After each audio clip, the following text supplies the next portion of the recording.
میں نے پہلے بھی شاید آپ کو کہا تھا نا کہ حضرت عطا اللہ شاہ بخاری رحمۃ اللہ علیہ جب زندہ تھے تو ان کا ماشاءاللہ اللہ ان کی قبروں پہ کروڑوں رحمتیں فرمائے. شاہ جی کی طبیعت ایسی تھی اور ان کی مجلس ایسی ہوتی تھی کہ اس میں دوست بھی اور دشمن بھی اور عالم بھی اور جاہل بھی، ہر قسم کے شاعر بھی، ادیب بھی، کمیونسٹ بھی، سب آتے تھے. اور بڑے بڑے انتظامیہ کے افسران جو تھے وہ بھی حضرت کے عاشق تھے، وہ بھی آتے تھے. تو ایک دن حضرت تھکے ہوئے جلسے سے فارغ ہو کے 1 بجے رات کو آئے، بیٹھے، ساتھی کچھ دبا رہے تھے، چائے بنا رہے تھے. تو ایک ہوتا تھا وہ بہت بڑا بیوروکریٹ گزرا ہے مسعود، تو اس بڑا حضرت کا عاشق تھا. تو اس نے کہا شاہ جی کیوں اپنی جان کو عذاب میں ڈالا ہوا ہے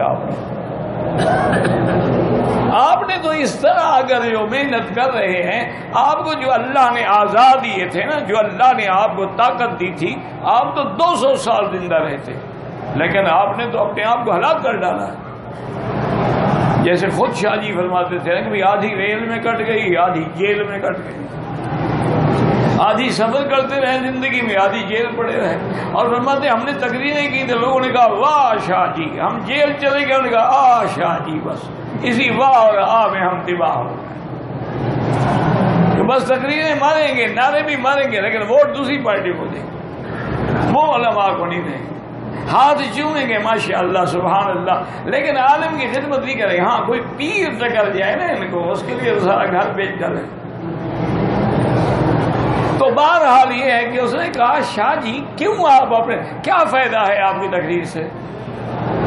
جو بے نمازی ہیں بے نمازی ہیں، جو زانی ہے زانی ہے، جو شرابی ہے شرابی ہے، جو چور ہے چور ہے. کتنے لوگ ٹھیک ہو گئے، آپ بلا وجہ اپنی جان کھپا رہے ہیں، کیا فائدہ ایسے تقریروں سے؟ شاہ جی مسکرائے، فرمایا مسعود، وہ مسعود ہی بڑا ادیب تھا اور بہت بڑا قابل عالم، نعوذ باللہ آپ کو بھگوان کہلاتا تھا. تو اس نے ہاری رپورٹ بھی اسی نے لکھی تھی، سندھ کے علاقے کی جو تھی، بہت ہی مانا ہوا آدمی گزرا ہے. شاہ جی نے فرمایا کہ مسعود اچھا ایک بات بتاؤ، دیکھو یہ ڈی سی صاحب بھی بیٹھے ہیں، ایس پی بھی بیٹھے ہیں، ساری انتظامیہ بیٹھی ہوئی ہے، آپ یہ بتائیں کہ میرے جلسے میں آج رات کتنے لوگ تھے؟ انہوں نے کہا جی اخبار والے تو لکھیں گے کہ لاکھوں کا مجمع تھا. یہ تو اخبار والوں کی عادت ہے نا، میڈیا نے تو اپنی خبریں بنانی ہوتی ہیں نا. وہ لکھیں گے لاکھوں کا مجمع تھا اور انسانوں کا سمندر تھا، لیکن ہماری رپورٹ یہ ہے کہ 15,000 آدمی تھے. کیونکہ جس جگہ جلسہ ہو رہا ہے اس سے 20,000 آدمی نہیں آ سکتا، تو پھر وہاں لاکھوں کا مجمع کیسے ہوگا؟ انہوں نے کہا ہمارا تو قاعدہ یہ ہوتا ہے نا، ہم اس جگہ کی پیمائش لے لیتے ہیں، طول عرض لے لیتے ہیں، پھر تقسیم کرتے ہیں تو آدمیوں کا اندازہ نکل جاتا ہے. ہماری رائے میں جو کریکٹ رپورٹ ہے وہ 15,000. آپ نے کہا چھوڑو یار میں 15,000 نہیں، میں کہتا ہوں 10,000. لیکن یہ جلسہ کب شروع ہوا؟ انہوں نے کہا جی مغرب سے.